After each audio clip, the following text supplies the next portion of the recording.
নমস্কার বন্ধুরা, আশা করছি আপনারা সবাই ভালো আছেন এবং সুস্থ আছেন। তো আজ আমরা দেখে নেব কেন তাওয়ার মধ্যে লবণ দেব এবং কেন গ্লাসের মধ্যে আমরা লঙ্কা পেস্ট করছি এবং জলের মধ্যে বরফ দিয়ে তার মধ্যে কেন আমরা আলু দেব।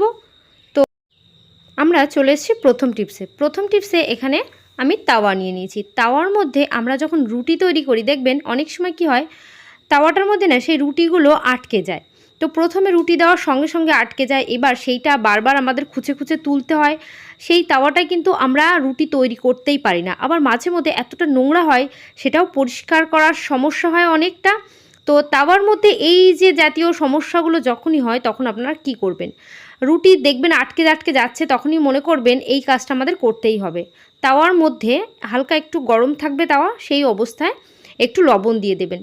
তাওয়ার মধ্যে আপনারা যদি এইভাবে লবণ ছিটিয়ে দিতে পারেন, তারপর একটা শুকনো কাপড় নিয়ে নেবেন। শুকনো একটা কাপড়ের সাহায্যে সেই লবণটাকে যদি তাওয়ার মধ্যে এইভাবে ঘষতে পারেন, তাহলে দেখবেন এইভাবে ঘষতে হবে। ঘষলে এর মধ্যে যে তেল চিট নোংরা কিছু থাকলে সেটা তো পরিষ্কার হবেই। আর যদি তাওয়ার মধ্যে রুটি আটকে যাওয়ার একটা প্রবলেম হচ্ছে, তবে সেই প্রবলেমটা কিন্তু আর হবে না। তাওয়ার মধ্যে কখনোই কিন্তু রুটি আটকে আটকে যাবে না। আপনারা যাদের দেখবেন এই ধরনের প্রবলেম হচ্ছে, রুটি প্রথমে দিলেই আটকে যাচ্ছে তাওয়ার মধ্যে, তারা কিন্তু এই টিপসটা অবশ্যই করে ফলো করবেন, তাহলে কিন্তু অবশ্যই ফল পাবেন।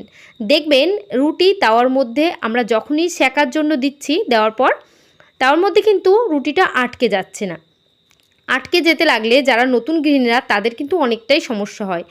তো তাদের জন্য এই টিপসটা তারা কিন্তু অবশ্যই একটু লবণ দিয়ে ঘষে পরিষ্কার করে নেবেন। আশা করছি এই টিপসটা অনেকটা কাজে আসবে। চলে এসেছি পরবর্তী টিপসে বন্ধুরা, আমরা ফ্রিজে যখন মাছ রাখি দেখবেন সেই মাছ পুরো পাথরের মতো জমাট বরফ বেঁধে যায়। তো এরকম সমস্যা হলে আমরা রান্না করব ঝটপট করে, এমন অনেক গৃহিণীরা থাকে যারা সকালে তাড়াতাড়ি করে তাদের কাজে বেরোতে হয়, তখন যদি এরকম বরফ বেঁধে থাকে মাছের মধ্যে, তখন অনেকটা প্রবলেম হয়। তাই কিভাবে সেই বরফটা সঙ্গে সঙ্গে ছাড়াবেন, আপনারা নিয়ে নেবেন সামান্য একটু উষ্ণ জল যদি না নিতে চান সেক্ষেত্রে প্লেন জলও নিতে পারেন। নিয়ে তার মধ্যে দিয়ে দেবেন 1 চামচ লবণ। এই যে লবণ জলটা আমি তৈরি করে নিচ্ছি, সেই লবণ জলের মধ্যে আপনারা যদি সেই বরফ শুদ্ধ মাছগুলোকে সেই লবণ জলের মধ্যে দিয়ে দেন, তাহলে কিন্তু খুব সহজেই বন্ধুরা অল্প সময়ের মধ্যে সেই মাছ থেকে বরফ কিন্তু সরে যাবে। তো এর জন্য আমাদের ঘন্টার পর ঘন্টা অপেক্ষা করতে হবে না। বেশি না হলেও 10 থেকে 15 মিনিট আমাদের কিন্তু জলের মধ্যে ভিজিয়ে রাখতেই হয়। যারা কাজ করেন, সকালে উঠেই কাজে বাজে বেরোতে হয়, তারা কিন্তু এরকম জলের মধ্যে ভিজিয়ে রাখার সময় তাদের হয় না। তাই তারা এবার লবণ জলের মধ্যে ভিজিয়ে রাখবেন, দেখবেন মাছ থেকে সঙ্গে সঙ্গে কিন্তু বরফটা বেরিয়ে যাচ্ছে। তো বন্ধুরা, এরপর ঝটপট করে আপনারা কিন্তু রান্না করতে পারবেন। তো আশা করছি বন্ধুরা আমার এই টিপসটা আপনাদের অনেকটা কাজে আসবে। তো আমি চলে যাব আমার পরবর্তী টিপসে এখানে আছে বেশ কিছুটা কাঁচা লঙ্কা। যারা নতুন গৃহিণীরা তারা দেখবেন লঙ্কা যেসব রেসিপিগুলো হয়, মানে তার মধ্যে যে লঙ্কা দিতে হয়, তো তখন লঙ্কা চিড়ে দেয়, কেউ কুচি করে দেয়, কেউ বা বেটে দেয়। এবার মিক্সার মেশিন, অল্প লঙ্কার জন্য মিক্সার মেশিন ব্যবহার করতে চায় না, আবার শিলনোড়াও ব্যবহার করতে ইচ্ছা করে না, আবার শিলনোড়া অনেকের বাড়ি থাকে না। তখন এরকম একটা গ্লাস নিয়ে নেবেন। গ্লাসের মধ্যে সেই লঙ্কাগুলোকে ধুয়ে তারপর দিয়ে দেবেন। দিয়ে এইবার আপনারা যদি বেলনের সাহায্যে আপনারা এই কাজটা করে নিতে পারেন, তাহলে কেমন হয়, হাতেও লাগবে না, যাদের সেন্সিটিভ স্কিন তাদেরও কিন্তু কোনো প্রবলেম হবে না। বেলনের সাহায্যে গ্লাসের মধ্যে লঙ্কা দিয়ে এইভাবে যদি আঘাত করতে থাকেন, তাহলে দেখবেন কয়েক সেকেন্ডের মধ্যেই সেই লঙ্কাগুলো কিন্তু একেবারে পেস্ট তৈরি হয়ে যাচ্ছে। এমন অনেক রেসিপি থাকে না যার মধ্যে লঙ্কার পেস্ট দেওয়ার প্রয়োজন হয়, সেগুলো পেস্ট করতে গেলে অল্প বাড়ির রান্নাবান্নার জন্য না মিক্সার মেশিন সবসময় ব্যবহার করা হয় না। দেখবেন অল্প লঙ্কা লাগলে সেক্ষেত্রে আমরা কি করব। তাই দেখতে পাচ্ছেন কতটা সহজে অল্প সময়ের মধ্যে, হাতও দিতে হবে না, এবার চামচের সাহায্যে গ্লাস থেকে লঙ্কাগুলো বের করে নিতে পারবেন। তো কেউ বলতে পারবে এগুলো কোনো মিক্সার মেশিনে অথবা শিলনোড়ার মধ্যে পেস্ট করা হয়নি?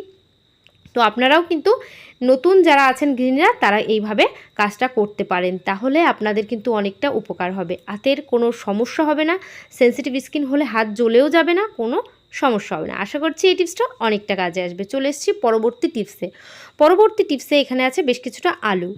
অনেক সময় দেখবেন আমরা রান্নাবান্না করি, যখন আলু কাটতে বসি অনেকটা বেশি করে আলু কাটা হয়ে যায়, তখন সেই আলুগুলোকে আমরা তো কাজে লাগাই না, আমরা রেখে দিই ফ্রিজে। তো ফ্রিজের মধ্যে যখন আলু রাখবেন, দেখবেন ফ্রিজ থেকে যখন নেক্সট দিন বের করবেন, দেখবেন সেই আলুগুলো কালো হয়ে গেছে। তো কালো হয়ে গেলে সেই আলুগুলো আর আমরা রান্না করতে তো চাই না, সেই আলুগুলো অনেকটা টাকা দিয়ে কিনতে হয়, আলুর প্রচুর দাম, সেই আলুগুলোকে ফেলে দিতে হয়।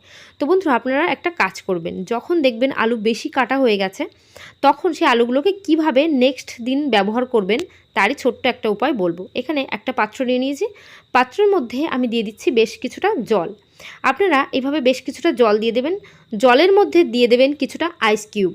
তো বন্ধুরা এই যে আইস কিউবগুলো দেওয়ার ফলে এই যে জলটা পুরো চিল্ড ঠান্ডা হয়ে গেল। এবার ঠান্ডা হয়ে গেলে এই ঠান্ডা জলের মধ্যে আপনারা যদি আলুগুলোকে ধুয়ে রাখেন অথবা এমনিভাবেই কেটে রাখেন, আলুগুলো ফ্রিজের মধ্যে এইভাবে রেখে দিলেও 1 থেকে 2 দিন 3 দিন রাখলেও আলু কিন্তু কখনো কালো হবে না। আপনারা 1 দিন 2 দিন বাদে রান্না করতে চাইলেও ফ্রিজ থেকে বের করে আলুগুলোকে রান্না করতে পারেন।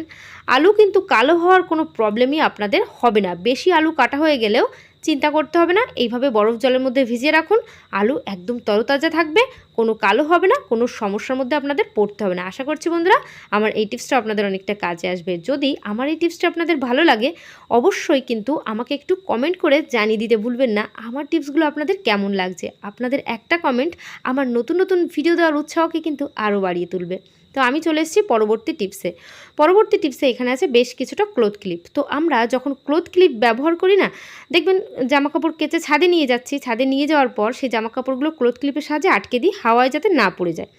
এবার সেই জামাকাপড় কেচে বালতি হাতে থাকে, তারপর এই ক্লথ ক্লিপ হাতে নিয়ে যাওয়ার একটা প্রবলেম থাকে। এবার জামাকাপড় যখন শুকিয়ে যায় ছাদ থেকে সেই ক্লিপগুলোকে নামানো, জামাকাপড় নামানোও একটা প্রবলেম হয়ে যায়।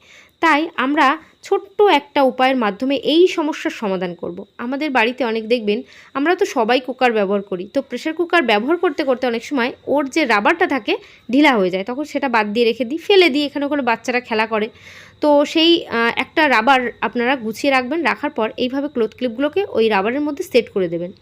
এইভাবে সেট করে যদি আপনারা রাখতে পারেন তাহলে এতটা কালারিং ক্লথ ক্লিপগুলো দেখতে যতটা সুন্দর লাগবে, এটাকে একটা জায়গায় হ্যাং করে রাখতে পারবেন, তাহলে কিন্তু অনেকটা সুন্দর লাগছে দেখতে। আর যখন আপনাদের ক্লথ ক্লিপের প্রয়োজন হচ্ছে তখন সেখান থেকে খুলে হাতে করে আপনারা ছাদে নিয়ে চলে যাচ্ছেন, আর ছাদ থেকে যখনই জামাকাপড়গুলো শুকিয়ে যাচ্ছে নিয়ে আসছেন নিচে, তখন আপনারা কিন্তু সেই ছাদ থেকেও এইভাবে এই রাবারটা নিয়ে যাবেন, নিয়ে ছাদের ওই রাবারের মধ্যে ক্লিপগুলো আটকে হাতের মধ্যে ঢুকিয়ে নিয়ে চলে আসবেন।